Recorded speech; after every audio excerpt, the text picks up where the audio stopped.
एकदम माती घ्यायची नाही. झाड जिथं आहे सावली पडते त्याच्या खालचा माती नमुना घ्यायचा नाही. आपण उन्हाळ्यात जनावरं बांधतो शेजेमध्ये शेतामध्ये तिथला माती नमुना घ्यायचा नाही. ह्या गोष्टी आपण टाळून एकसार सगळ्या जमिनीचा येईल अशा पद्धतीनं माती नमुना घ्यायचा. बरं, आता माती नमुना घेताना आपण किती खोलीपर्यंत घ्यायचा? जर आपल्याला आपले हे तृणधान्य पीक आहेत त्याचे साधारण 6 इंचापर्यंत मुळे खोल जातात, तर त्या 6 इंचातल्या सर्व मातीचा थर ह्या याच्यामध्ये आला पाहिजे. समजा आपण फळबागेसाठी जर माती नमुना काढायला लागलो तर जवळपास आपलं 100 सेंटीमीटर म्हणजे 1 मीटरपर्यंत मातीचा भाग ह्या आपल्या माती नमुन्यामध्ये आला पाहिजे. मातीचा सार त्या ह्याच्यामध्ये आला पाहिजे.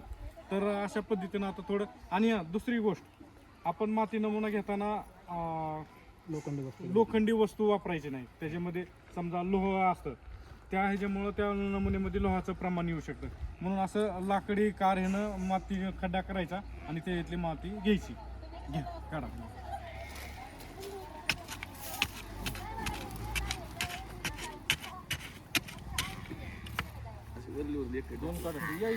असं पूर्ण ही कापमधली अशी माती आली पाहिजे, वरून खालपर्यंत.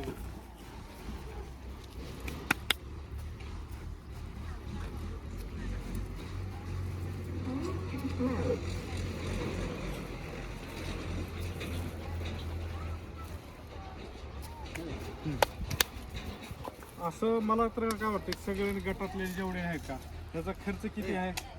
लय झालं एक 250-300 ह्याला साधा ह्याला 100 रुपये आहे ना.